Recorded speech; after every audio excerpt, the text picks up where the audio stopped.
Damos gracias a Dios por este día. Bendito es nuestro Señor que nos ha convocado a estar aquí juntos como hijos de Él y poder además congregarnos para todo lo que hacemos en esta adoración de domingo. El Señor es Señor de todos los días, pero le place que estemos reunidos en este día. Ayúdenme, hermanos, a orar. Somos una iglesia que ora. Necesitamos su ayuda para este siervo inútil, pero también para todos nosotros como iglesia, porque somos necesitados de Cristo. Amado Dios, gracias, Señor, te damos porque nos has dejado tu palabra, Padre, y esa palabra transforma todo lo que somos. Te pedimos, Señor, ayuda, que tu Espíritu Santo, amado Padre, nos ayude a comprender, a discernir, pero sobre todo a aplicar tu palabra a nuestras vidas. Que no solo seamos oidores, Señor, sino hacedores de tu palabra. Particularmente, Señor, ayúdame en mi debilidad, Señor, en mi incompetencia para poder traer tu palabra, Señor, que nada más sea yo un portavoz de lo que tú nos has dejado. Elimina todo pecado que pueda impedir poner ideas mías, Señor, y que sea solo tu palabra. Te pedimos por tu iglesia, por todo, Señor, en nombre de Cristo Jesús. Amén y amén. Amados hermanos, miren, mi predicación saben que siempre tiene la misma duración, pero quiero que vayamos desde el principio nada más a recordar que hemos estado viendo desde que empieza el capítulo, en este capítulo 1 de Marcos, del versículo 1, hermanos, porque muchos de ustedes no han podido venir. Y vamos a leer Marcos 1 del 1 al 3, si le vamos a poner ahí en la pantalla. Pero hermanos, lo más importante de esto es que dice principio del Evangelio de ¿quién? Que es la gran verdad que nos está enseñando aquí Marcos, iniciando. No nos da una genealogía, no nos dice ninguna historia, entra directamente a señalar que Jesús es hijo de Dios. Y de ahí nos remonta al Antiguo Testamento, a los profetas, y dice como está escrito en ¿quién? Isaías el profeta: yo envío mi mensajero delante de tu faz, el cual preparará tu camino delante de ti. Voz que clama en el desierto, preparad camino para el Señor, enderezad sus sendas. Y predicaba diciendo: viene detrás de mí ¿quién? Alguien en el cual yo no soy ni capaz siquiera de desatarle las correas de sus sandalias. Hermanos, la primera idea es la llegada del Rey. Nuestro Salvador Jesucristo es Rey poderoso. Y Marcos inicia llevándonos directamente al cumplimiento de estas profecías. Yo envío mi mensajero, voz que clama en el desierto, preparad camino para el Señor. Eso lo pueden encontrar en Isaías 43. Y dijimos ya, hermanos, que antes que un rey apareciera, había un heraldo que traía un mensaje, pero que también este heraldo tenía varias funciones, sobre todo proclamar con autoridad la verdad que el rey señalaba. Y esto de preparar caminos en aquellos tiempos, cuando iba a llegar un rey a un lugar, salían cuadrillas para aplanar el camino, para que no hubiera ningún estorbo, para que el rey pudiera conducirse fácilmente. ¿Y cuál es la idea que nosotros tenemos aquí, hermanos? ¿Cuál es la enseñanza? Que todos nosotros debemos de arrepentirnos para la llegada de nuestro Salvador. Nadie puede recibir al Rey si el camino no es preparado. Y dice que clamaba, ¿en dónde? En el desierto. Nosotros vivimos en un desierto. Pedro dice que somos extranjeros y peregrinos en este mundo. Este no es nuestro hábitat natural. El Señor Jesucristo está preparando morada para nosotros, pero mientras estemos en este mundo, no somos de Él. Pero que estamos en un desierto, estamos caminando mientras el Rey viene. Y hermanos, no importa qué carga puedas traer hoy, en este momento dedícale todo al Señor. Trae tus cargas ante Dios, tus enfermedades, tus aflicciones, tus necesidades. ¿A quién iremos? Dice la Escritura, solo tú tienes palabra de vida eterna. Después vemos el 4, 5, 7 y al 8. Dice que bautizaba a Juan en el desierto y que predicaba, ya lo dijeron, el bautismo de arrepentimiento. Hoy lo vimos en la escuela dominical y te hago una atenta invitación a que te levantes un poquito más temprano y vengas a aprender las cosas que el Señor nos deja en su palabra. Y salían, ¿quiénes salían a bautizarse, hermanos? el pueblo judío. Y nos preguntábamos por qué, si los judíos no se bautizaban, por qué iban a bautizarse en este momento. Sabemos culturalmente que a los que se bautizaban no eran a los judíos, eran a los gentiles, que querían volverse parte del pueblo judío. Se le llamaban prosélitos. Y aquí vimos entonces que se derraman todos y vienen acá a bautizarse, hermanos. ¿Y qué nos enseña también a esto? Que no importaba la situación étnica, no importaba su raza, su cultura, lo que ellos pensaban, era necesario que ellos se arrepintieran. Y hablando de arrepentimiento, les invitamos a que pongan sus teléfonos en vibrador, si son tan amables. Hermanos, el bautismo que aquí está es algo que el Señor envía. Y aquí, si tú quieres ser parte del pueblo, también debes de arrepentirte. Es el llamado del Señor a nosotros si queremos ser parte del pueblo de Dios, no esta etnia judía, sino parte del pueblo de Dios en el cual hemos sido insertados. Entonces debemos arrepentirnos. Y vemos, hermanos, que Juan el Bautista dice que él no es que digno. Ninguno de nosotros somos dignos para la salvación que el Señor ha dispuesto para sus hijos. Ninguno, hermanos. Solo es por misericordia y por gracia de Dios que tú tienes una fe, que el Señor te ha otorgado arrepentimiento para salvación. Porque el hombre natural no puede conocer las cosas del Espíritu porque son locura. Entonces, si tú empiezas a entender ese llamado que Dios te hace, es porque Dios mismo ya ha iniciado un caminar contigo. Por lo tanto, hermanos, aquí vemos, y dice Juan, viene tras de mí el más poderoso que yo no soy digno.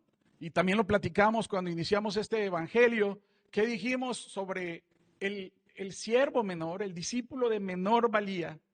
No tenía la obligación de darle ese servicio a su maestro. Pero somos, hermanos, reconocemos a nuestro Rey.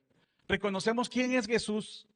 Él es nuestro Señor. Y es una segunda intención que tenemos en esta predicación. Hermanos, ¿a quién predicaba Juan el Bautista? A Jesucristo, a Jesucristo. Y ojalá como iglesia entendamos, hermanos, que todos debemos predicar a Jesús. Todos, hermanos. Aparte de que es una comisión, es un mandato que se nos dejó. Pablo dice, porque me es impuesta necesidad. El ministerio de la compasión, hermanos, nos debe llevar a predicar este evangelio a personas que todavía no son salvas. Y vamos a repetir, seguramente tienes padres, hermanos, hijos, hijas, conocidos que amas, que no son salvos. Y que es necesidad, debe ser necesidad de nosotros predicar a nuestro Señor Jesucristo. Y dice que bautizaba, ¿cómo bautizaba Juan? Y el Señor Jesucristo va a bautizar en Espíritu. Hermanos, se han introducido tantas falsas enseñanzas que ahora en algunas iglesias se enseñan que el bautismo del Espíritu es un segundo momento. Nosotros cuando creemos en Jesús, somos sellados por el Espíritu. Ezequiel 36:26 dice, y pondré espíritu nuevo. Pero esas falsas enseñanzas aparte te piden como una confirmación, que hables en lenguas. Hermanos, ese evento de Pentecostés es un evento único y que presagiaba algo y señalaba algo. Nosotros podemos ver entonces, hermanos, que es Dios cumpliendo su promesa, como dice, pondré dentro de vosotros un espíritu y haré que andéis en mis estatutos. Y el 9 y el 11 dice, aconteció en aquellos días que Jesús vino de Nazaret de Galilea. Creo que no están proyectando las imágenes que les hicimos con mucho amor y cariño. Esperamos que las podamos tener ahí. Aconteció en aquellos días que Jesús vino de Nazaret de Galilea y fue bautizado por Juan en el Jordán. Y luego cuando subió del agua, ¿qué vio, hermanos? Que se abrieron los cielos. ¿Y qué más pasó? El Espíritu en forma como paloma. Y el Padre pronuncia algo, hermanos, y es lo que debemos nunca olvidar, lo que el Señor, nuestro Padre, dijo de nuestro Señor Jesucristo. ¿Qué dijo? Me complazco en mi hijo. Es mi hijo al cual yo amo. Hermanos, hazte esta pregunta. ¿Amo verdaderamente a Jesús? Amo a Jesús. El Hijo eterno de Dios, absolutamente santo, sin mancha, va a bautizarse. Y Juan dijimos que bautizaba un bautismo ¿de qué? ¿Y Jesús por qué se bautiza si Jesús no tiene pecado? Jesús no puede arrepentirse de nada porque Él es santo, santo, santo, porque es el mismo Dios. Pero Él se coloca voluntariamente en el lugar donde tú y yo debemos de estar. En ese mismo lugar. Por eso la Escritura dice que Él fue contado con los pecadores. Él fue contado allí. El justo se acerca a los injustos. Hermanos, al que no conoció pecado, por nosotros se hizo pecado. Y entonces esa voz del Padre dice: me complazco en ti, porque no le dice porque eres obediente, porque fue obediente. No le dice porque vienes a ponerte en lugar de los que vas a salvar. No. Le dice que lo ama por lo que es, por su identidad. Y en esta porción que nos toca estamos hablando de autoridad. Y vamos a seguir hablando de autoridad.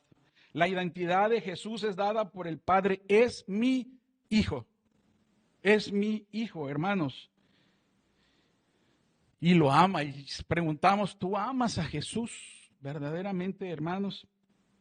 Antes de decirlo, me viene a la mente que dice: ¿por qué me llaman Señor, Señor? Lo repetimos siempre y no hacen lo que yo les digo. Pero muchos siguen a Jesús, ¿por qué? Bueno, porque a veces es bonito decir que somos cristianos, dice la hermana, por moda. Porque les da, y el Señor mismo cuando vio que lo seguían por lo que les daba de comer, ¿qué hizo? Se apartó, hermanos. Muchos sigan a Jesús por lo que les puede dar, mas no por lo que Él es. Y el Padre dijo: yo lo amo porque es mi hijo, yo lo amo por eso. En ti me complazco. ¿Y qué pasa para nosotros, hermanos? Por más que tú quieras, a través del cumplimiento de la ley, a través que vengas a congregarte diciendo que eres muy santo, no, hermanos, nunca vas a complacer a Dios, porque Él solo se complace en su Hijo. Pero si Cristo vive en ti, como lo repetimos, y ahora le vamos a decir otra vez a la hermana Leti, Gálatas 2:20, hermana, ¿cómo dice? Con Cristo, usted se lo sabe. Ya no vivo yo, ahora vive Cristo en mí. Y si Cristo vive en ti, hermanos, tú complaces al Padre. Pero lo complaces porque el Hijo está aquí. Vives en Cristo. Solamente así se puede deleitar al Padre. Fuera de Cristo no hay aprobación. Marcos 12:13 dice: y luego el Espíritu le impulsó al desierto y estuvo allí en el desierto. ¿Cuántos días, hermanos? 40. Y era tentado ¿por quién? Por Satanás. Por Satanás. Y estaba con fieras y los ángeles servían. Lo predicó nuestro hermano David Godoy. ¿Quién lo llevó allá? El mismo Espíritu Santo que se posa encima de él es el quien lo lleva a este escenario, a esta prueba, al desierto. El desierto, hermanos, imagínense que es el espacio de mayor vulnerabilidad que podemos tener. Y probablemente, así como dijimos hace un momento, ese desierto, somos peregrinos, hoy puedas traer un desierto. Aflicción, necesidad, dudas, pesadumbres en tu vida. Hermanos, veamos algo muy importante. Dice que fue tentado 3 veces nada más, las Escrituras. Fue tentado por todos estos días en la culminación, y lo que la Escritura nos muestra, pues se nos señalan un número determinado de tentaciones. Pero Hebreos dice que Jesús fue tentado en todo, hermanos. Fue tentado, y entre los que ustedes recuerdan y recordamos nosotros, es que en este asedio continuo hay 3 tentaciones. Primera fue ¿cuál, hermanos? Convertir el pan. Una necesidad legítima, Satanás la quería convertir en una necesidad ilegítima. ¿Qué más? La de exigir pruebas espectaculares de la protección divina. Tírate y tus ángeles te van a salvar. Y la última, la de obtener gloria sin pasar por la cruz. Todo esto te voy a dar. Qué fácil, ¿verdad, hermanos? La obtención de reinos, pero dados por Satanás, no dados por la cruz en cumplimiento al Padre. Lo que se buscaba era desviarlo del camino del Padre. Y nosotros en nuestras vidas, hermanos, tenemos muchas situaciones que pueden desviarnos del caminar hacia el Padre. Adán fue probado en el jardín y ¿qué pasó, hermanos? Cayó. Israel, ¿cuánto tiempo estuvo en el desierto? Y se asemeja el número. ¿Y qué pasó entonces con Israel? Israel también fue reprobado. Pero Jesús se presenta entonces como ese Adán que sí cumple la ley.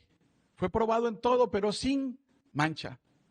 Y también es el Israel que sí cumple también el mandato. Resiste tentaciones y después dice que los ángeles le servían. Cuando Satanás quiso tentarlo, le dice, ven que los ángeles te van a servir y tu pie no va a tener tropezadero. Al final el Señor consuela a su Hijo y los ángeles le servían. Hermanos, las tentaciones, las pruebas siempre van a estar en nuestras vidas. Y sé, y lo hemos comentado, es difícil que querramos vivir una vida en pruebas. Pero ser hijo de Dios implica lo que dice la palabra de Dios en esta porción que vamos a leer, Hechos 14, 22. Si alguien me ayuda.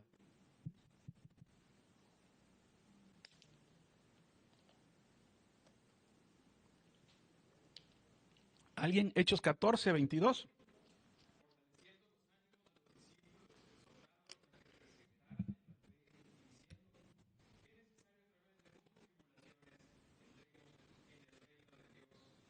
¿Cuántas tribulaciones son necesarias para que entremos al reino de Dios?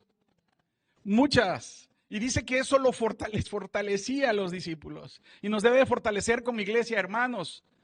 El reino de Dios, que es la promesa, la esperanza que tenemos, trae detrás muchas tribulaciones.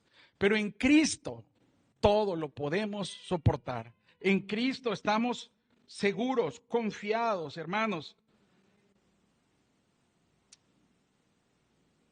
Aquel que es poderoso para guardarnos, dice Judas. Y entonces ocurre algo, hermanos, que revela la naturaleza de la autoridad. Va caminando y llama a ¿cuántos discípulos, hermanos? Simón, Andrés, Jacobo y Juan, y le dice, oye, te propongo algo. Mira que vamos a hacer esto y tu salario va a estar bien y tu familia la vamos a cuidar. Y mira, ¿sabes qué? Para que vengas, ¿qué te parece si vemos estas condiciones? Y ten la seguridad de que vas a regresar al cuánto tiempo. Eso le dijo nuestro Señor. ¿Qué le dijo, hermano? Venid en pos de mí. ¿Y ellos qué hicieron? Dejaron todo, hermanos. Dejaron todos para seguirlo. Llama y ellos dejan redes, barcas, familia, le siguen inmediatamente. Seguir a Jesús significa dejar todo, hermanos. Someter toda tu vida al señorío de nuestro Señor Jesucristo. Reconocerlo como el centro, no como algo accesorio. Y vamos ya, hermanos, que vemos que una autoridad que fue proclamada por el mismo Padre por los cielos, ahora es una autoridad obedecida por estos discípulos. Y empezamos, hermanos, vamos a Marcos 1:21 y dice, y entraron en Capernaum y los días de reposo, entrando en la sinagoga, enseñaba. Hermanos, nuestro Señor estaba enseñando ¿en qué lugar? Y Capernaum, hermanos, ¿qué pasó con Capernaum? Isaías 9:1. El Señor llega a este lugar y trae luz. Si vamos a una profecía, dice, mas no habrá siempre oscuridad para la que estaba ahora en angustia, pues al fin se llenará de gloria en Galilea de los gentiles. El pueblo que andaba en tinieblas vio gran luz. Y si te queda duda si se trataba de esta ciudad, dice, los que moraban en tierra de sombra de muerte, les resplandeció sobre ellos.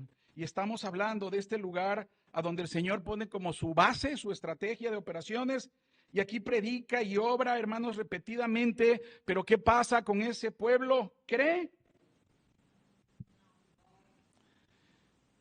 Mateo 11:23 dice, y tú, Capernaum, que eres levantada hasta el cielo, hasta el Hades, serás abatida. Porque si en Sodoma se hubieran hecho los milagros que han sido hechos en ti, habría permanecido hasta hoy. Hermanos, déjame exhortarte en amor del gran peligro que corre una persona que es expuesta a la palabra de Dios. Si se te ha dado la palabra de Dios, la revelación completa de su evangelio, hermanos, habrá mayor condenación si haces a un lado a tu Señor. Segunda de Pedro 2:21 dice, porque mejor les hubiera sido no haber conocido el camino de la justicia. Mejor hubiera sido que no lo hubieran conocido, hermanos, que después de haberlo conocido, volverse atrás del santo mandamiento que les fue dado. Y el Señor estaba enseñando en la sinagoga. Y bueno, ¿qué pasaría si el Señor te predicara hoy cara a cara? Si fuera Cristo mismo el que estuviera aquí predicándote, ¿le creerías, hermanos? Si escucharas su voz vibrar en este recinto, ¿dejarías tus seguridades? ¿Estarías dispuesto a dejar todo, hermanos? Se empieza a complicar la pregunta, ¿verdad? Si el Señor te llamara y te dijera, sígueme, ¿dejarías tus posesiones, tus hijos, tu familia, tus planes para servirle sin reservas? Y muchos han dicho sí, hermanos, sin embargo, Jesús te habla hoy. Aunque Él no esté aquí, sí está aquí. Hebreos 4:12 dice, la palabra de Dios es viva y eficaz. Jesucristo es el verbo. Y aquí lo tienes, amado hermanos. Cuando el evangelio es proclamado, es Cristo mismo quien confronta a tu alma. Es Cristo mismo. Y si te llamara, hermanos, no era una invitación opcional, era un mandato soberano. Ser discípulo no darle un espacio en tu vida para el tiempo que tienes libre, amado hermano. Es reconocer que Él es dueño de nuestras vidas. Dice Marcos 1:22, no les dije cómo se llamaba o cómo le puse a esta predicación. Los que vinieron el jueves les dije, ¿sí lo pusieron? ¿Cómo dice? ¿Cómo dice ahí? Un demonio congregándose. No son alusiones, hermanos. Un demonio congregándose.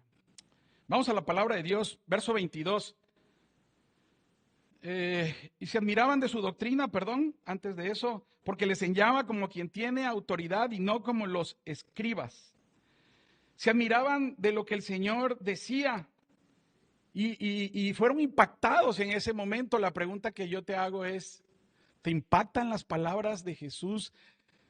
¿Te impacta la palabra de Dios que ves cuando lees tu Biblia, hermanos? ¿Te impacta realmente? Nuestro Señor Jesucristo hablaba, transmitía autoridad, Él tenía autoridad. ¿Y qué debe provocar la palabra de nuestro Señor en nosotros? Vamos a Lucas 24:32. Lucas 24:32. Y dice la palabra de Dios, el Señor se le presenta en Emaús a unos discípulos y ellos dicen, ¿no ardía nuestro corazón en nosotros mientras nos hablaba en el camino y nos abría las escrituras? Sus corazones ardían, hermanos, como deben de arder los tuyos al estar expuestos a la palabra. ¿No ardían nuestros corazones? Dice, Jesús es el verbo encarnado, su palabra tiene autoridad total. Hermanos, la palabra de Dios, miren lo que provoca rápidamente. Marcos 1:16-18 dijo, vengan en pos de mí, y fueron. ¿Qué más dice? Tenía autoridad sobre los demonios, que es lo que vamos a ver. Le dijo, cállate y sal de él. Y salen. Tenía autoridad sobre la naturaleza. Levantándose, reprendió el viento. ¿Y qué le dijo al mar? Amados hermanos, calla, enmudece y cesa el viento en ese momento. Hermanos, era tanto su poder que tenía poder sobre la muerte y le dice a Lázaro, Lázaro, ven fuera. Y tiene el poder para perdonar pecados, como aquel paralítico que le dijo: hijo, tus pecados son perdonados. Miren lo que hace la palabra de Dios, amados hermanos. Y no solo su voz habla, todo él señalaba algo. ¿Recuerden quién lo negó? Y nosotros también. Pero Pedro lo niega ¿cuántas veces? Y dice que cuando el Señor lo mira, Pedro llora. Y hay un arrepentimiento genuino, la simple mirada del Señor. Y la simple mirada de Dios también, como aquel joven antes que lo confrontara con su avaricia, aquel joven que lo quería seguir, pero le dijo: deja todo. Dice que mirándolo, ¿qué? Lo amó, amados hermanos. Su misericordia, su mirada, todo, hermanos, puede producir un cambio en nosotros. Y dice que se admiraban en la doctrina. Hoy muchos quieren conocer a Jesús, pero no leen la palabra. Spurgeon, y lo hemos comentado aquí, dice que hay tanto polvo en las carátulas de la Biblia como para escribir condenación con nuestros dedos, porque no vamos a la palabra directamente a esto, hermanos. Y si tú lees Oseas 4:6, dice: mi pueblo fue destruido por el enemigo, fue destruido por la guerra, fue destruido por la hambruna. ¿Qué dice? Mi pueblo fue destruido porque les faltó conocimiento. Les faltó conocer quién soy yo. Y hoy muchos nos decimos cristianos, pero nunca tocamos una Biblia, hermanos. ¿Tienes hijos? Pregúntale si han leído su Biblia. ¿Tienes esposo, esposa? Pregúntale, ¿cómo vamos? Vamos a leerla juntos. Vamos a la palabra de Dios, amados hermanos. Y también vemos que cuando se habla con los saduceos, le dice el Señor: erráis ignorando las escrituras y el poder de Dios. Quiere decir que la escritura tiene un poder para transformar las vidas, amados hermanos. Y ese peligro de no tener inteligencia, conocimiento, hace que una iglesia pueda dejar de amar la verdad. Y por eso Pablo advierte que llegará el tiempo donde lo que va, no dice que va a escasear, dice que lo que no se va a soportar es la sana doctrina. 23 y 26. Pero había en la sinagoga de ellos un hombre, ¿con qué? Con espíritu inmundo, que daba voces diciendo: ¿qué tienes con nosotros, Jesús Nazareno? ¿Has venido para destruirnos? Sé quién eres. ¿Qué le dice? El Santo de Dios. Pero Jesús le reprendió diciendo: cállate y sal de él. Y el espíritu inmundo, sacudiéndole con violencia y clamando a gran voz, salió de él. Dijimos que la predicación se llama un demonio congregándose. Y es que regresemos ese momento a ese lugar. Es sábado, era el día dedicado para el Señor. Estaban, no en el templo, no confundamos, en la sinagoga, donde se leía la palabra de Dios, donde se instruía, donde se predicaba esta palabra de Dios. Así como nosotros, que este día quiere el Señor que lo dediquemos verdaderamente, y que hoy, que la predicación va a ser de 2 horas 30 minutos, no estén por salirse. Es broma, para los que están llegando hoy tenemos 45 minutos de predicación. Ya veo que algunos se asustaron, amados hermanos, no se asusten. Entonces, ¿qué pasa aquí, hermanos? Habla con autoridad y hagan de cuenta que aquí estamos, ¿no? Y vienen a escuchar la palabra en una sinagoga, y de repente un hombre endemoniado grita. En el original, hermanos, es como que da alaridos cuando el Señor Jesucristo enseña la palabra. Imagínense eso. Dar voces significa dar alaridos, no soportar eso que estaba pasando. Empezó a gritar. ¿Y qué hace un endemoniado en una congregación, hermanos?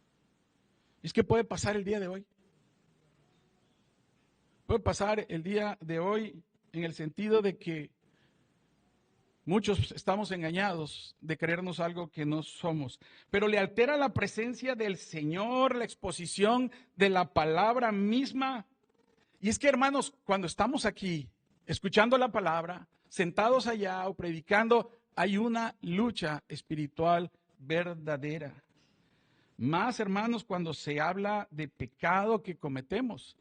A veces puede estar aquí nuestro hermano Daniel, nuestro hermano David, y puede hablar de un pecado específico, y ustedes dicen, o decimos, nos está agarrando a bibliazos.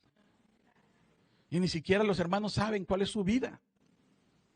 Hay una lucha espiritual porque el pecado, al ser expuesto a la palabra de Dios, nos trae esto. Vemos inquietud en las sillas, personas que por dentro desaprueban lo que se dice, pero por eso si se predica palabra de Dios aquí, nosotros no tenemos problemas de que sean ideas nuestras, sino son palabra de Dios. Personas que desean que ya nos callemos, que nos vayamos, hermanos. Pero es esa lucha espiritual. Y entonces, también la presencia, hermanos, de este endemoniado nos hace ver que Satanás está más cerca de lo que pensamos. En muchos lugares. Vamos a volver a llevar un curso de amartiología, la doctrina del pecado, porque todo lo quieren convertir en pecado. Hay iglesias donde hablan que el espíritu de fornicación, el espíritu de... Hermanos, es nuestro pecado. Satanás está limitado por Dios. Como dijo un teólogo, ¿no? Es el perro de Dios. Está amarrado, salud. Hermanos, pero también nosotros tenemos que ver que en la venida de Cristo se habla de muchas personas endemoniados. Y es que la llegada de nuestro Salvador provocó precisamente una gran actividad demoníaca, porque el Señor dijo, el reino de los cielos se ha acercado. El reino de los cielos es porque hay un inicio de una batalla espiritual. Primera de Juan 15:10, Primera de Juan 5:19. Dice que el mundo está bajo el dominio de ¿quién? Del maligno. Esto no significa, el mundo significa lo que está gobernando en la filosofía, en la mente del mundo, de todas las personas. Dios entonces irrumpe, el reino de las tinieblas reacciona y hay manifestaciones de aquellos que sienten que su territorio está siendo invadido. Y Juan 3:8 dice que para esto apareció el Hijo de Dios, para deshacer las obras de Satanás. No dijo iglesia, ustedes van a deshacer esas obras. La presencia de nuestro Señor implica que Cristo confronta directamente. Él viene a deshacer esas obras. Colosenses 2:15 señala que ya Cristo triunfó en la cruz, diciendo la palabra de Dios, despojó a los principados y potestades, triunfando sobre ellos. Cristo ha triunfado, hermanos. Y los demonios saben que su lugar está reservado, es el lago de fuego. La mala noticia, también está reservado ese lugar para ¿quiénes? Para el incrédulo, amado hermano. Y debemos afirmar que la autoridad absoluta sobre los demonios permanece nada más a Cristo. Lo vimos, cállate y sal de él. Hermanos, en un tiempo Cristo delegó extraordinariamente por un periodo corto para testificar el mensaje a sus discípulos, no a nosotros. La autoridad extraordinaria para poder luchar contra los enemigos fue en un periodo fundacional de la iglesia, apostólico. Después vemos en Hechos que esto se va eliminando y en la parte final ya no hay este tipo de manifestación, no manifestación, este tipo de poder dado a otra persona, porque solo Jesús lo tiene que hacer. Después de la resurrección y ascensión de nuestro Señor, el Nuevo Testamento no presenta a la iglesia con instrucciones para hacer este tipo de liberaciones. La vida normal de la iglesia es la predicación fiel de la palabra, segunda de Timoteo 4:2, enseñanza de la sana doctrina, Tito 2:1, oración perseverante, Hechos 2:42, y formación en santidad del pueblo de Dios. Esto regula la vida ordinaria de la iglesia, estas epístolas, hermanos. No hay instrucciones para ministerios permanentes de liberación o exorcismos. sino la palabra lo que sí nos dice en Santiago 4 es, resistid al diablo. Someteos pues a Dios, iglesia, y resistid al diablo. ¿Y qué va a pasar? Va a huir de nosotros. Esta es la instrucción precisa que se nos deja a nosotros, hermanos. Primera de Pedro 5, 8, 9, permanecer firmes en la fe. Efesios 6, a vestirnos de la armadura de Dios, someter todo al señorío. Nos dice, sean sobrios y velad, estén atentos. No nos manda a meternos haciendo cosas, liberaciones, no, hermanos, resistid, estar en la palabra. Y hermanos, estos ministerios de estas falsas enseñanzas están marcados porque todo lo del hombre lo convierten en demonio. Lo dijimos hace rato, ¿no? El espíritu de fornicación, ¿eh? Y hacen un espectáculo del conflicto espiritual. Pero miren, hermanos, algo hermoso. Primera de Juan 5, 18. Dice, sabemos que todo el que ha nacido de Dios, ¿no qué? No practica el pecado. Que puedes pecar, sí, pero no es una práctica habitual tuya, amado hermano. Sabemos que el que ha nacido de Dios no practica pecado. ¿Y qué más dice, hermanos?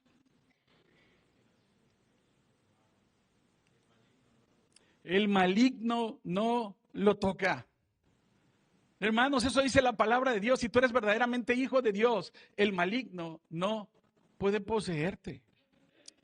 Te puede poner tropiezo, pero le perteneces a Dios mismo. El enemigo no tiene derecho de posesión sobre los redimidos. Romanos 8 nos dice que nada puede separarnos del amor de Dios. Amén. ¿Y qué dijo? ¿Qué seguridad? ¿Qué tienes con nosotros? ¿Y cómo le dice? Jesús Nazareno, has venido para destruirnos. Sé quién eres. Le dijo que era el Santo de Dios. Hermanos, Jesús Nazareno, hombre, Santo de Dios, absolutamente humano y absolutamente divino. En teología le llaman unión hipostática. Pudo haber convertido las piedras en pan. Tuvo hambre, hermanos, y le dio de comer a miles. Se cansa, pero sostiene el universo.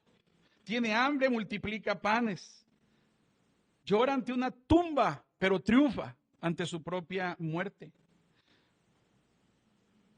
Hermanos, solo como hombre podía representarnos y solo como Dios podría salvarnos eficazmente.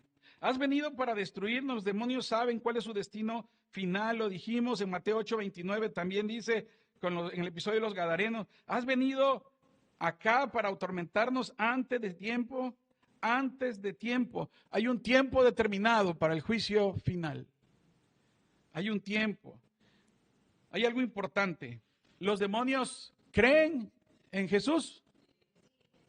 ¿Dónde lo dice? Santiago. Creen y tiemblan.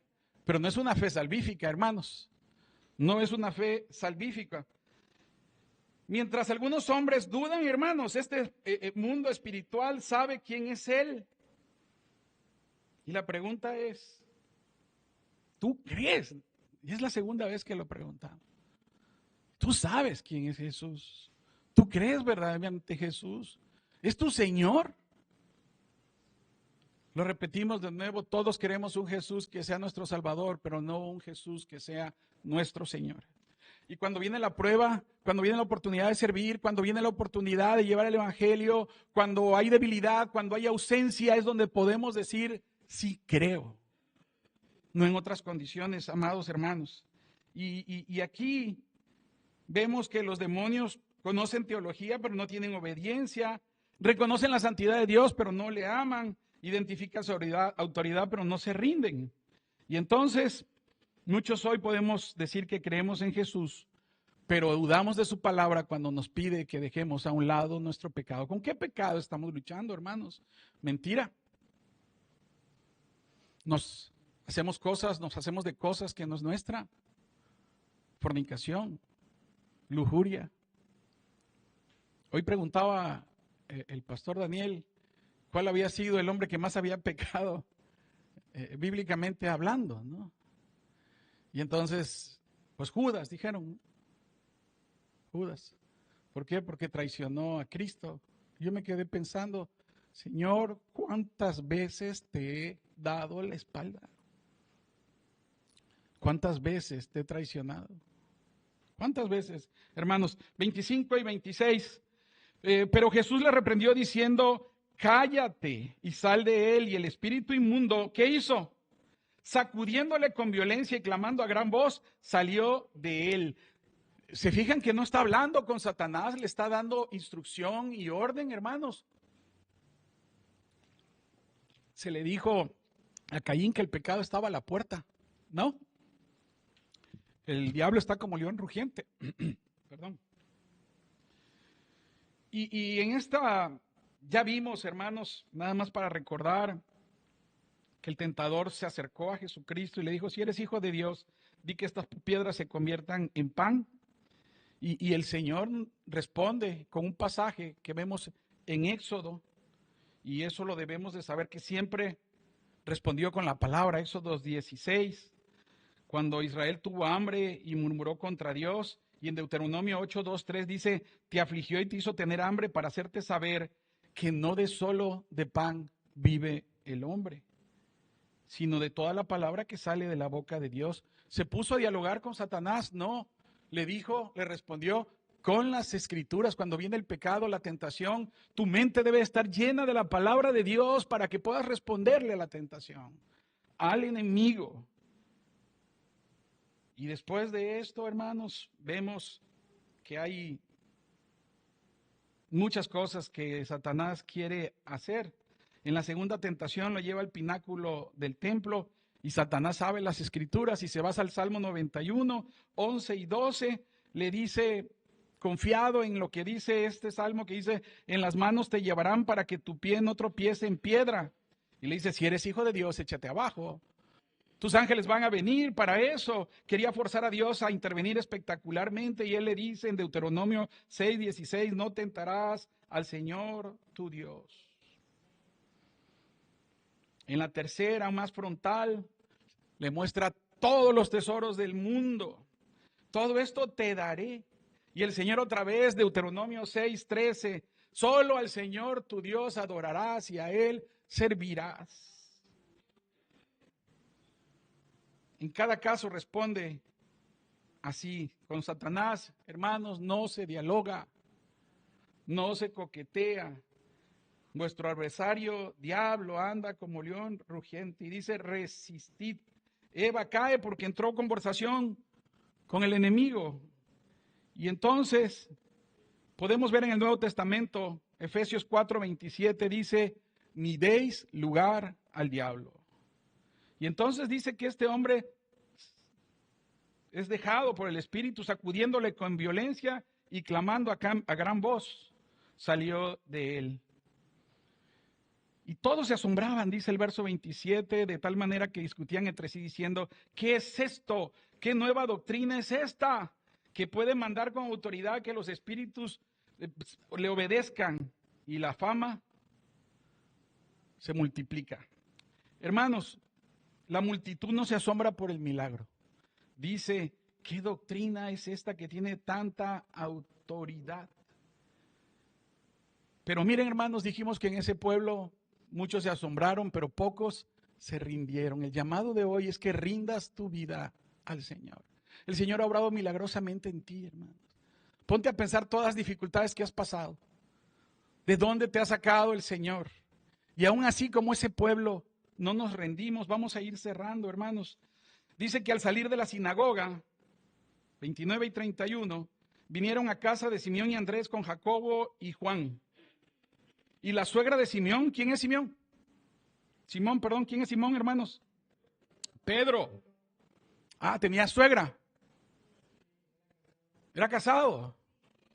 Y entonces el sacerdote de la iglesia romana, que prohíbe esto y niega incluso que la Virgen María tuvo otros hijos, tiene que hacer, no estamos haciendo una crítica negativa, sino para que vean que la Escritura nos da la verdad de la palabra. Hermanos, tenía suegra y dice que vienen, estaba en un lugar público y ahora viene a un hogar, viene a la casa. El mismo Señor que acaba de confrontar al mundo espiritual entra a una casa sencilla. ¿Y qué tenía, hermanos? Fiebre. Pero si te vas a Lucas 4:38, dice que tenía una gran fiebre, lo que significa que tenía una gran enfermedad. No era una fiebre porque me resfrié el día de hoy, hermanos. Y enseguida le hablaron de ella, le hablaron de la necesidad. Hermanos, la aflicción tenemos que llevarla a Jesús. Aquí hay hermanos que vienen los sábados a orar por los enfermos. Gloria a Dios. Y recibimos esas peticiones de oración. Todo debemos llevarlo al Señor. Para ir cerrando, hermanos, aquí hay algo. Dice que Él se acercó y la tomó de la mano y la levantó. La palabra levantar en el original significa restauración plena. Incluso se utiliza para cuando ha resucitado. Pero aquí le dio una restauración plena. ¿Y qué pasó con ella, hermanos? ¿Qué hizo? Le servía, hermanos. Tú has sido sanado por Jesucristo y no sirves. Ya no hubieron aménes. No servimos, hermanos. No servimos. Y dice aquí entonces que esta transformación que ella tiene es una lección para nosotros como iglesia. Ella servía. Profundamente teológico, hermanos. Es sano para formar siervos. La autoridad de Jesús que le sana, le toma la mano, demostrando el poder absoluto. También nosotros podemos verlo. Hemos sido levantados del pecado, de la culpa, de la muerte. Estaban muertos en delito y pecado, dice esto, la palabra de Dios. Ella fue sanada y sirve. Nosotros hemos sido redimidos, hermanos, y somos llamados a servir al reino. Somos llamados. La pregunta de este pasaje no es solo si creemos en Jesús y si tiene autoridad para salvarnos, sino saber que si hemos sido levantados, ¿por qué no estamos sirviendo al reino? Somos salvos para seguir. Leyendo un comentario bíblico dice que si alguno que dice ser creyente y no sirve, hemos de dudar si de verdad haya sido la mano sanadora de Dios que le ha traído vida eterna. Repito, y si hay alguno que se dice ser creyente y no sirve, hemos de dudar de esa verdad. Lucas dice 1:74. Bueno, muchos pasajes habla y dicen, y como os convertisteis de los ídolos a Dios para servir a Dios vivo, librados de nuestros enemigos sin temor, le servíamos. Él es nuestro Señor, nuestro Salvador. Este es el gran Rey que tenemos por Señor. Hermanos, debemos de entender tantas verdades, tanto llamado, pero sobre todo reconocer esto último. Jesucristo es Dios mismo y ha venido a derrotar al poder de la muerte, del pecado, y hoy nos da vida eterna para todo aquel que cree. Vamos a orar, hermanos. Amado Señor, gracias por tu palabra, gracias por tu bendición. Gracias, Señor, de que nos dejas este evangelio precioso, Señor, el tercero que estamos predicando. Ayúdanos, Señor, a seguir en casa en este día, leyéndolo, edificándonos en familia con Él, sabiendo qué más, Señor, tú nos has dejado. Pero hoy te damos gracias, Señor, porque eres tú quien nos has traído de la muerte a vida, a través de ese Rey que fue profetizado, que fue presagiado, y en el cual, después de que tu Espíritu Santo allanó el camino, nos quitó un corazón de piedra, ahora nos ha dado un corazón de carne que puede servirte, amarte y reconocer a cada uno de los hermanos que están aquí como hijos tuyos también. En nombre de Cristo Jesús oramos. Amén.